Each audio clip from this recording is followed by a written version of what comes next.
Here is the fifth podcast in our Inside the Summit series. This episode features Mary Lewis from Sprint, speaking on the topic of I Want a Divorce. Well, good afternoon, everyone, and welcome to the IAOP Outsourcing World Summit.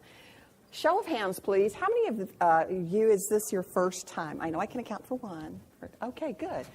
One of the reasons I like IAOP, especially the Outsourcing World Summit, is that you have three distinctly different groups of individuals, of actually tracks of people coming together, providers, customers, advisors. And I'm in a number of other professional organizations, and I find that the diversity of thought gives us all a better opportunity to learn from each other. So as Greg mentioned, what I'm going to talk about, and the catchy title, I Want a Divorce, was born out of many years of doing contracts. So a little bit about my background, and then I'll give a disclaimer. The background is, for the last 20 years, I have been doing supply chain management procurement agreements. And probably as I move through the whole strategic sourcing process, Greg mentioned it is like a marriage. You date. And the bigger the date, the higher the dowry, the better the nifty gifties, the longer the courtship, the more concerned the parents are that you make a good match. But for the last several years, I have found that more people kept asking me to get involved in the dispute resolution piece, the marriage counseling piece. And I have seen so many times where people are willing to pull the trigger and threaten litigation. And the educator in me, I'm also an adjunct instructor at a local university in Kansas City, where I'm from. The instructor in me says there's a lesson learned here. And that's where I was able to kind of take everybody's input, take the experiences, and kind of put them together in a lessons learned outline, and just gave it a snappy title. So here's the disclaimer. And here's who I am. Here's the disclaimer. I'm not an attorney, and you'll see a lot of legal concepts in this presentation. And of course, just like you see the ads on TV, and in the selection of an attorney is a very important decision. This is not meant to be legal advice. This is school of hard knocks. This is things that have worked and mistakes that I've seen companies make, mine included, but certainly a lot of others as well. So I teach negotiating as well. Again, that's another track at a different event. Before I get any further, this has already been downloaded. How many of you have the app? I am technically challenged, and if I can manage it, anybody can. So it's already there on the app. So I always like to start off with what the takeaways are. And I do this because when I get feedback from my negotiating classes, it's like, Mary, I thought I'd walk out an expert negotiator. Well, no. I like to make sure everybody understands what you're going to walk away with.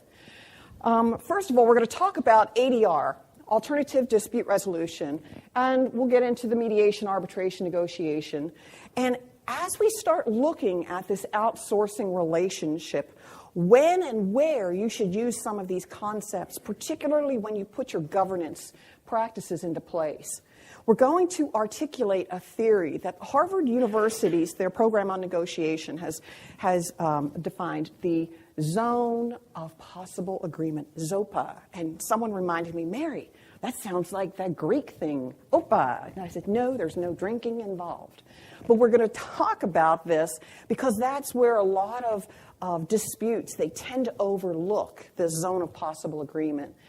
And lastly, no one likes to go to something like this without hearing all of the war stories. So there are plenty of war stories. The names have been changed to protect the guilty as well as the innocent. And I'll be talking about some of the gotchas, and so how we can all learn. I love this cartoon. How do you know when the honeymoon is over? The bottom reads, I feel negotiations are at a delicate stage. Now, as Greg mentioned, when you have this outsourcing marriage and you finally get hitched, now we're in the place where, what did the thing on the bus say? Where dreams come true. And how do fairy tales generally start out? once upon a time. And how do they typically end up? And they lived happily ever after. And so you might have some issues between the parties or between the good guys and the bad guys somewhere in the middle. But how many of you have ever felt like if they would just understand, on the supplier side, the provider side, if that customer only understood how much money I'm dumping into this and what they're trying to make me do, and on the customer side, why don't these guys see what I'm trying to do? And this is not unlike what a lot of us might at least mentally want to do. So it's one of the reasons why I just love this. I feel negotiations are at a delicate stage. So we're going to talk about some issues in governance. Now, governance is one of the, once you have the contract and you've got this relationship, governance is not a one-size-fits-all proposition. You will have transactional agreements, and you will have strategic agreements, and then you'll have leveraged agreements. So somewhere in between that continuum, strategic, obviously, bigger dollars, bigger risks, bigger suppliers, bigger potential impact on your brand as well as your bottom line. And transactional, as the name sounds, it's very tactical. So here's where a one-size-fits-all doesn't exactly work. So issues in governance we're going to talk about. We will all go through these, and I like to identify these because once you start letting your emotions get in the way of things, this part goes right out the window. While you're negotiating up front, you need to understand and differentiate. So problems, everybody has a problem every day. We always have problems occur in the normal course of business between customers and their suppliers. And it could arise from anything. And here are some examples. Lack of clarification, absent provision. If you had to write a contract that identified every possible permutation of issue, your contracts would be way too big. Sounds like the United States tax code, doesn't it? It's like, just tell me how much I owe you. I don't want to have a degree in math. Make it easy. So in this case, lack of clarification. What if a provision isn't there? What do you do when? It's a blank. Maybe you have a deliverable that's not as expected, or simply miscommunication. In supply chain management, where I'm currently residing, once the contract is inked, supply chain pretty much gets out of the middle of the deal. The business units will take over because it's their budget, and they know when a deliverable is not as it should be. It could be a piece of equipment, could be services, could be anything. But a problem, it's just something that comes up between the parties, and it's on a daily basis, and you have to resolve it. However, that next level, as far as concern, is dispute. So what happens if your problem now turns into a dispute? And in this case, it's a conflict or controversy, and there's a possible lawsuit. And the magic thing about a dispute, now we're starting to bump into some of the legal concepts. And like every good educator, at the very end of my presentation, I cite all my sources. And if you haven't invested in one, get Black's Law Dictionary. I'll tell you, it is just a wonderful resource. But for disputes, here's where you start bumping into, oh crud, we're going to have money issues. Because guess what? How you resolve those disputes is wildly different depending upon the subject matter, depending upon the nature of the contract, and lastly, and most importantly, the parties. Don't expect a good, strong contract to develop and create a good relationship. And never overlook the power of a good relationship. You could have the flimsiest of contracts, but have a very strong relationship. And in my experience, I've seen too frequently where people want to ironclad their contracts and put teeth in it because of some issue that happened previously. And it doesn't fix all of the problems. So typically, you'll have alternative dispute resolution, and that's basically any non-litigation way of having you address the issue and resolve between the parties. And there are 3 elements of ADR: negotiation, mediation, and arbitration. And counselor, keep me honest now, okay? And lastly, part of the trifecta, litigation. So if you look from top to bottom, from here to, all of these things, you're actually going in terms of expense. And the United States is a very litigious society. We love to litigate. Not everybody, not until you get the bill. But it is not a default. It's just a matter of law. If you have an issue, the contract law will help address some of the issues. If it's a good, then you have Uniform Commercial Code. So the top dispute areas, and again, this was born out of so many people asking me to resolve disputes. I mean, it's kind of like you do all these marriages, and then people want you to get in the middle of their divorces. And for 18 months, I did nothing but dispute resolution. And I learned a lot. 18 months, oh crud, do that without having a drug or drink problem. But it was fun, because I learned a lot. Anyway, here are some areas. This is not all exhaustive. But I have found that they all boil down to one thing, and here's some examples. If you cancel some work, or if you cancel a contract, almost every contract will have a termination for cause, and possibly termination for convenience. Convenience is, thank you very much, here's a lovely parting gift. We're just going to have to call it a day. And if it's for cause, generally you have more hoops to jump through. There's an opportunity to be made whole, opportunity to make things right, to fix things. All right, so if you terminate work or something under a contract, not the contract, but you take away maybe some scope, potential issue. Changes, and this I've seen more frequently in construction projects than anything else. I've also done some IT services contracts, but in construction contracts, holy cannoli, there's a lot of angst there. And this scope creep, here's when supply chain finds out is after the scope has creeped and the client gets the bill. Oh, I'm not paying for that. Now we have a dispute. Well, what happens if you told a supplier to start work and it wasn't in the contract? Oh, crud, we have a problem. And that's generally when I got involved. Application of warranty. You can have warranty associated with services. You can have warranty associated with goods. But what happens when the warranty runs out? Oh, I don't think I should have to pay for that. That's a defect. And defects should last forever in terms of, making it right.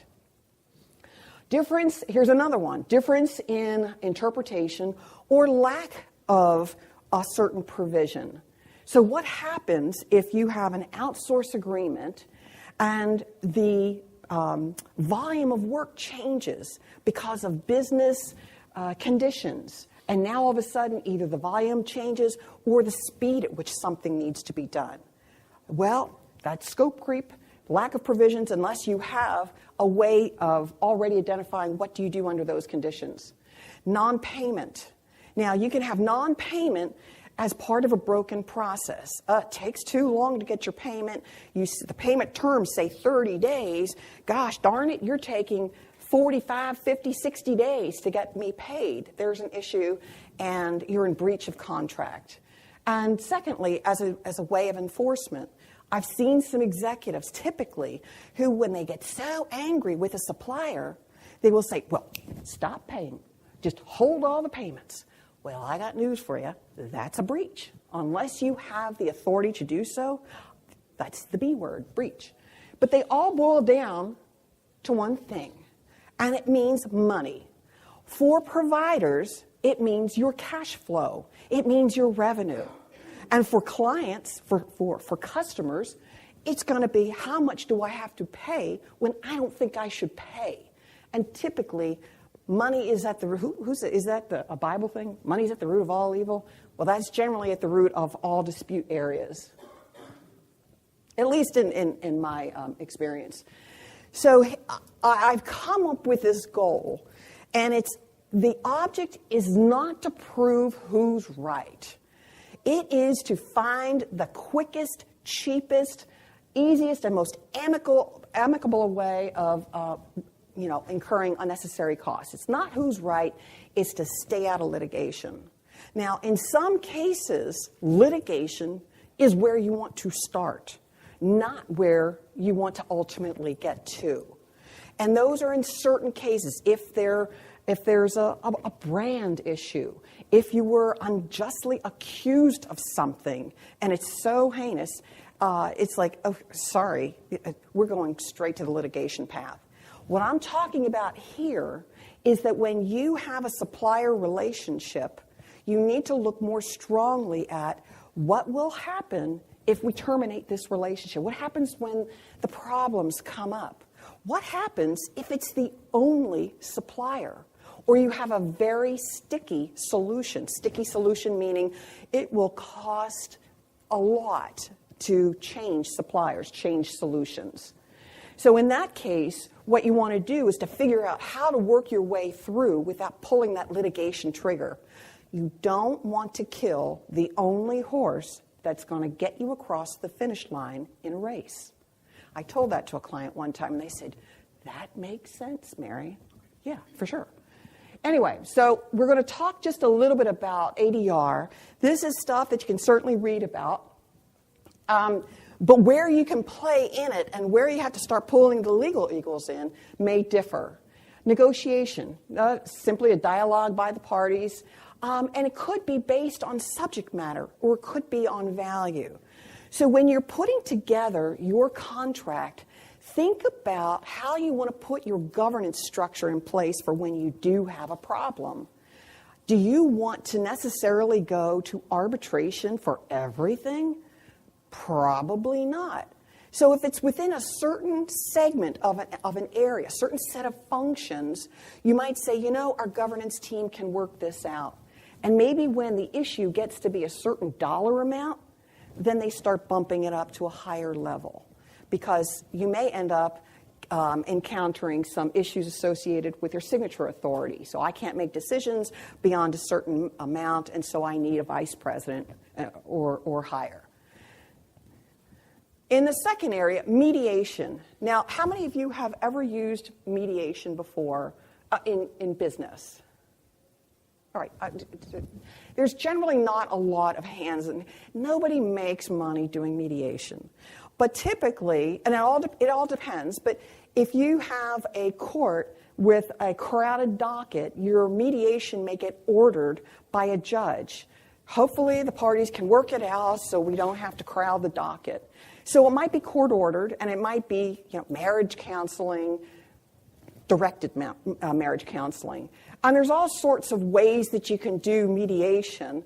And I would suggest looking on the program of negotiation at Harvard. They've got some really great mediation resources, and you can look up how. But in the case of where Sprint was, we had gone from heavy litigation, and then we got a new chief counsel for our procurement law group, and he was very, very pro-mediation and arbitration. So all of a sudden, we started seeing all this mediation language appearing in the contracts. So you have to have a construct to be able to pull that together. So it could be in the contract, could be referred.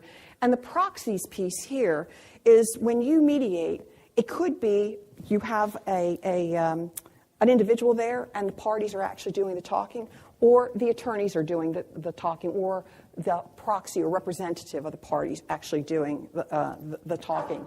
God bless you. Arbitration. Now it starts getting a little bit more interesting.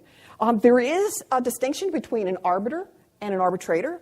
Look it up in Black's Law Dictionary.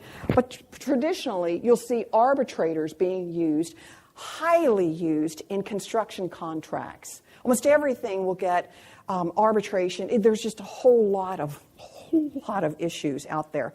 And if you're a homeowner, this is where you may, if sometimes it's small claims court, depending upon the dollar value.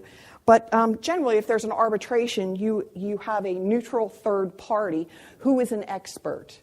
And in one case, I remember doing a multi-billion-dollar contract where we decided up front who the experts were going to be, and that was in an exhibit in the back, who the arbitrator. And guess what? None was a law firm. They were all experts in telecommunications. And they were neutral third parties. So you could pre-select your arbitrator. You probably want to have some rules in there, and that has nothing to do with cars. This is American Arbitration Association, AAA arbitrator. They have their arbitrators all over the U.S. They have arbitrators based in certain areas of expertise. And we have a AAA arbitrator in my work unit. I'll tell you, he has the best stories. And you'll have a whole lot of retired judges making a lot of money doing arbitration. They retire from the bench, and then they get to choose the big bucks. And then, of course, you have to have, is it binding? Well, what happens if we don't like the outcome? So this is nothing more than a set of mechanisms that you might want to think about when you're still doing the prenup and the bloom is still on the rose in terms of your relationship. Now, once you start working, I'm going to concentrate in negotiating. So, we're not going to talk too much about mediation and arbitration. We're going to talk about negotiating, because that's typically what you'll be doing before something turns into a dispute. And here is where I see the largest amount of problems being made. Now, I can pick on Americans because I'm an American. And an American style of negotiating is hunt it, kill it, bag it, bring it back home. We go straight to the issue, past the relationship. Boom.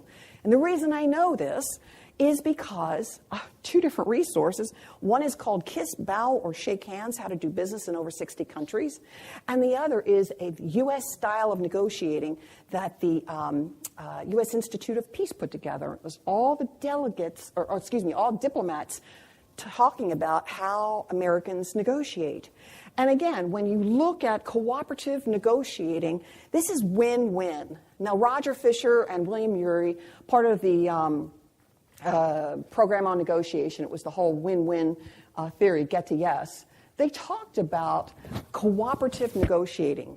When you're in a marriage and you have your first problem, I don't know about you, but I'm not going to use the D word with my husband, and we only have a problem with him picking up his towels. No, we're going to talk about we both have a vested interest in having a sustained relationship. Vested interest in having a good outcome. We care about both sides' interests. That doesn't mean we have to, roll over, play dead, the other side gets their way. It just means that I want you to stay in business. You're the only horse that's going to get me across that finish line. It requires both parties to be cooperative, and this is the style used most frequently in resolving conflicts. Now, when we had a fellow come to the negotiating, the strategic sourcing group many years ago, and it was very interesting. He was an attorney, and he came from the Mediators Association for the state of Kansas. He was part of the facilitative mediation. And he interviewed all these people who were doing negotiations. And he came back and he said, Mary, I think if we used interest-based negotiating, we would get farther. He said, everybody's so positional. And guess what? Jerry came back after his first deal with a very large provider, and he became as positional as everybody else. And that is because if you have conditioned the other party that you're acting in a certain way, they're going to expect that. So you can't say, I'm all about win-win, Greg, when your actions say win-lose. All right? So that's a whole other subject, but I see a lot of issues come up with this. So the best way to go into any negotiation is to have a plan. Just because you're married does not mean that you can't have a plan. What do you want? What do you need? What am I willing to give up? Nothing is free, so you're going to have to play the give and take. So in every plan, it would be nice to have kind of a clear objective. I want to be able to get out of this issue and not have to pay any more than X. I want to be able to get my warranty. I want to be able to do this within whatever. So that should be a very clear objective. And assumptions. It's a big mistake I've seen. We don't think through our assumptions very well. High-level strategy, profiles, and hot buttons. Now, if you're married, you know the hot buttons of your other side. So don't overlook them. They know your hot buttons too. So if you know that there's going to be an issue raised and you know something typically has to go to the board, that might be a hot button, okay? And what you want are clear positions that identify what I call my fantasy. What's my most desired outcome? What's my walk away, my least acceptable alternative, LAA? And what's my BATNA? It doesn't have anything to do with equipment in a sports game. It's best alternative to a negotiated agreement. And that came straight out of Getting to Yes. And these are great concepts if you practice them, and then they're in your plan. Because you'll have someone say, well, what is your walk away? Well, I can't. The walk away is that I've got to be able to get X. Otherwise, if I don't, I have to switch suppliers. I have to go back out to an RFP again. I need to have this particular capability, and unless they can give it to me, it's not going to work. But it should be thought through. What can they give you? And then the concessions and nibbles are just part of negotiating tactics. A nibble is basically used with a close. You know, we'll tell you what, if you throw in 300 hours more of free training, okay, I will take it at that price, or I will do this. So again, have this written down before you go into the negotiation, and make sure you get the right parties involved. Figure out what's important. Now, you know that drink, the ouzo, the opa? No, we're going to be talking about ZOPA, and a zone of possible agreement. You will walk into any negotiation with your interests. If you have a plan, you've got all of your items all listed out. And then the other side walks into a negotiation and they have all of their issues all listed out. Part of the homework that you guys should be doing is to figure out what the other side's issues are. How do you know you have enough research? I asked that to one of my negotiating classes one time, and a guy raised his hand. He said, when you can put together the other side's plan, that's when you know you have enough information. So I have all of my issues. The other side has all of theirs. And we can agree. Look for that zone of possible agreement. And you're going to have to probe, because the bigger that you can make that, the better. Now, when I was in the middle of dispute resolutions for a whole lot of work that was taken away from a whole lot of suppliers, we had to figure out what that zone of possible agreement was, the interests where we were overlapping. Do you want to use the same supplier again? Chances are suppliers want to continue to do work with you. If you're a provider, what's the cachet of doing work with a customer? They might have a set of work where their footprint might overlap some of your other customers, and it's really more cost-effective to work maybe all on a cell tower. Everybody's hanging off the same tower, all the same equipment. So you could have multiple things, but fish for this zone of possible agreement. Because if you're over here and they're over here, the first thing you got to do is figure out what you got in common, and then focus on your interests, not your positions, for a win-win. And I know this is kind of like the 2-minute flyby. There's a lot more information in this on the Getting to Yes book. Now, one of the things that I had to do, and this is something that you got to have a process. Now, typically, we would get all sorts of issues in supply chain. They never call up and say, Mary, this contract is great. You guys did a great job. No. You find out about the problems when they have really reached a boiling point. And a lot of times there's a lot of emotion. I've gotten emails, Mary, I want to terminate this supplier because it was like, okay, dial back.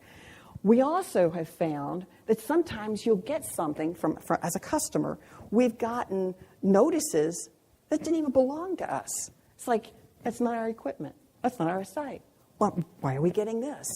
So sometimes you'll get this notice. Almost every contract will have notice provisions. Who do you officially write to? And you'll get this gob of complaint. And you go, what the heck does this mean? This is where you need to make order out of chaos. And to do that, first thing that happens is an issue arises. Get it in writing. Why? Here's the part where you get to talk. Why do I want to get that issue in writing? This is the part. Clarifies, absolutely. It's so difficult to play whisper down the lane with a phone call. Send me an email, tell me what the issue is, and it gives me something to chew on and start looking for. All right? There's also another thing is, it should be in the contract. If there's an issue, contract says you've got an issue, you put it in writing. Issue a notice. Validate the claim. So here's where the contract gets pulled out. The thing that everybody says, oh, a good contract, I should put it on the shelf and never use it again until you have an issue. And then people think things magically are in that contract that never were negotiated in. So validate the claim. And it could be, does the contract say you're supposed to do something? What happens if you have an issue and does it say anything about what the parties are supposed to do? What happens if you, didn't issue something, didn't issue a purchase order? So validate it.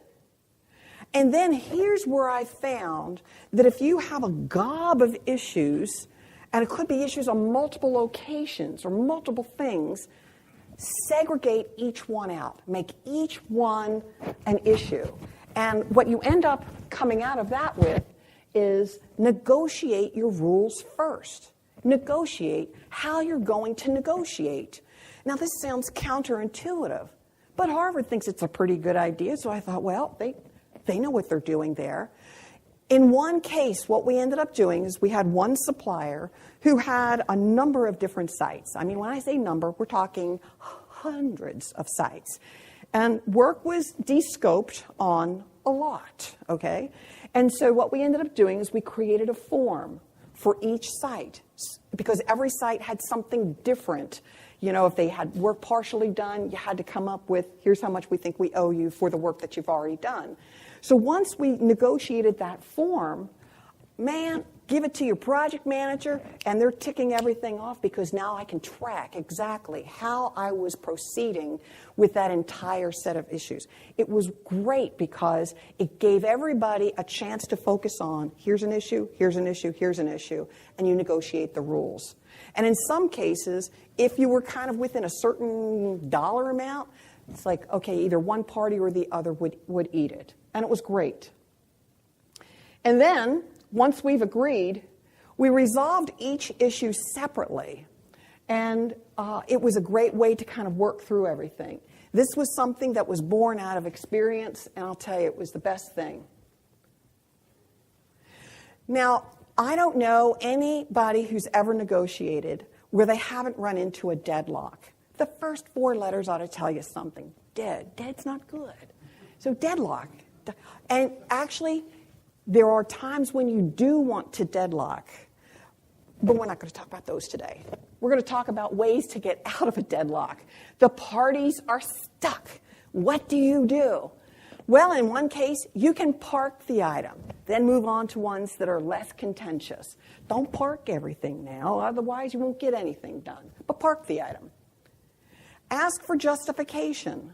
So what I frequently find is that if a provider wants more money, what they'll never tell you is, they'll always tell you what they want. You never really get to what they need.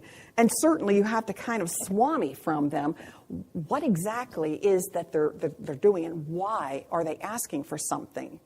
And I've seen the needs all over the board. I remember one supplier, we got to a point where he needed to agree on a certain amount. And he said, Mary, I need to save face. I was talking with the CEO of a company because the issue had gotten escalated to him. He said, Mary, I need to save face.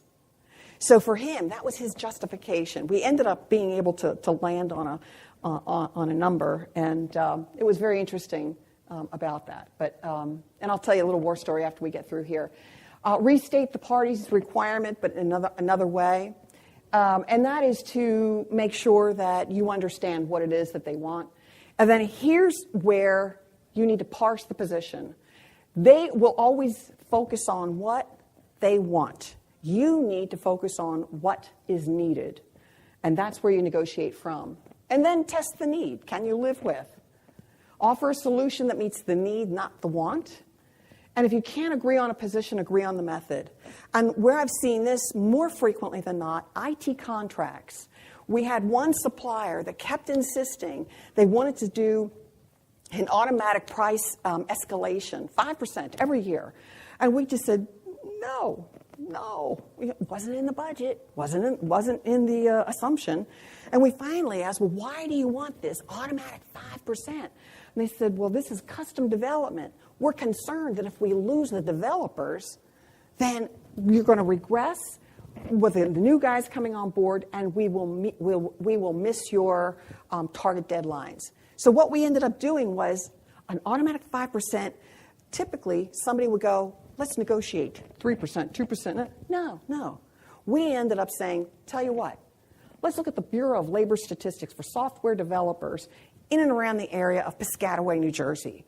And if that index increases, then we will approve an increase, and then set your cap on that. So that is the method instead of the position. And then here's where a lot of people don't understand. When you escalate more than one issue. Why would I want to escalate more than one issue at a time if I'm escalating internally? Compromise. Absolutely right. Not only compromise, but you get to play horse trading at the senior executive levels. They want to be able to horse trade. So avoid your disputes to begin with. That's the easiest way to resolve them, is to put some measures, some service level agreements in your contracts.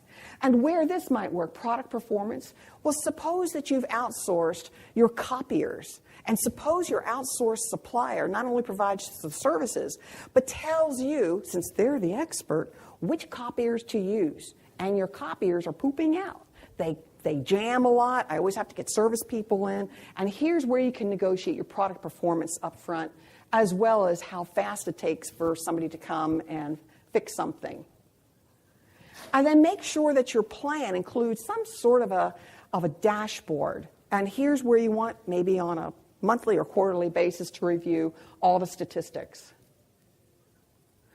Tie your incentives to the deliverables. Begin with the end in mind is what Stephen Covey says. And actually, when I put a contract together, I actually start off in divorce court and figure, well, what lands me in divorce court for this particular topic? And then we'll back up from that. I start with the end in mind. And you can have milestones and payments attached to something that's delivered, and it could be, here's for testing code. You want to make it objective. You want to make it as obvious and objective as possible, and it has to be measurable. Press releases, future business. And one of my favorite quotes, I talked with an attorney many years ago because we were negotiating money-back type stuff, and she says, Mary, she says, having the money is better than having a right to the money. And I thought, yeah, that's good. I'm going to use that quote. So here are some tips for a successful dispute resolution. Just here's a tip is look at the red stuff. And your goal is not to be right. Your goal is to stay out of litigation. Don't kill the only horse that's going to get you across the finish line in the race. And so if you do have to pull the litigation trigger, or if you do have, it may be easier just to go ahead and get a divorce and then say, sorry about that, we're going to agree to disagree and part ways. Then do it with some statistics, do it with some understanding. And at the conclusion, I recommend doing a, why did this fail? What can we learn from it? So here's all the background information, a little bit about me, and then just good luck. Questions. I flew through that very quickly. We have some time left. We have... Because they're trying to meet a budget. Come to the next session. Come to the next session. We're going to cover that in the next session. Okay. Hey, great lead-in. A couple more. Yeah. A great example would be, and again, IT-centric, there's always a make versus buy issue. Is it easier for us to make a system than it is to buy a system? One of the areas that we're looking at now is, and I don't want to say too much and tip my hand, but what we're seeing a lot of is industry consolidation, suppliers consolidating, and then all of a sudden the great solution that you were on for the last year and a half is no longer supported by the new supplier. So you're going to either have to work with the new supplier or change. It would be great if there are some provisions in your contract up front so that they have to keep supporting it for a certain length of time if there's a change of control. That would be an opportunity for BAT or handing off work product. But it's what happens if the deal goes south. That's the part of what happens if we're going to get a divorce. Who gets the kids? Who gets the kids? Yeah, one more. What's your people are having trouble hearing? If you could. Oh yeah, there you go. So, I just want to get your thoughts on managing by a relationship versus managing by contract. You made a comment earlier in that a lot of companies manage by the strength of the relationship, but often when those relationships go sour, the way they manage those relationships is so different from the contract, it's difficult to resolve. And I'm just curious your experience in that space and how you deal with it.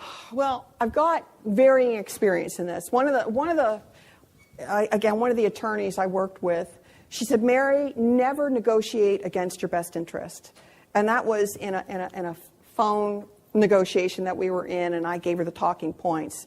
And she said, never negotiate against your best interest. It turned out that was the wisest advice I ever had because the supplier was recording the phone calls without my knowledge. And then where we ended up losing an issue with that was the trust. Trust went straight out the window. So if you have an issue where you have a great relationship, it will overcome a lot in the contract. And that's where you may want to look at outcome-based measures. If you were so focused on, the dollar things and transactional issues, you may have a strong contract, but it's difficult to create a relationship from that. And lastly, what happens if your parties change? You might have some great parties, great relationships. They change, they move out, and next thing you know, you're going, okay, what's the relationship going to be governed by now? So you really need to account for and think of those things up front. And I think we're officially out of time. Yeah, we're out of time on a couple of things, though, very quickly. The starting point was not end up in litigation. Sometimes you need to test that hypothesis. Sometimes it's better to. Keep in mind that litigation is public versus arbitration, which is not. Sometimes the threat of litigation is more potent than the actuality of it. You have to bear that in mind. Sometimes you want litigation where one party has the ability to outspend just to beat on the counterparty. So you look at the particular circumstance, what you want to do in connection with that.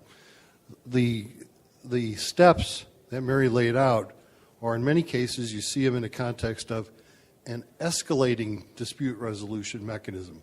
You work your way through a series of things, all with the goal of getting it resolved. Mary talked about the zone of possible agreement. Well, keep in mind there's a zone of litigation. You get to that point, you better have counsel involved.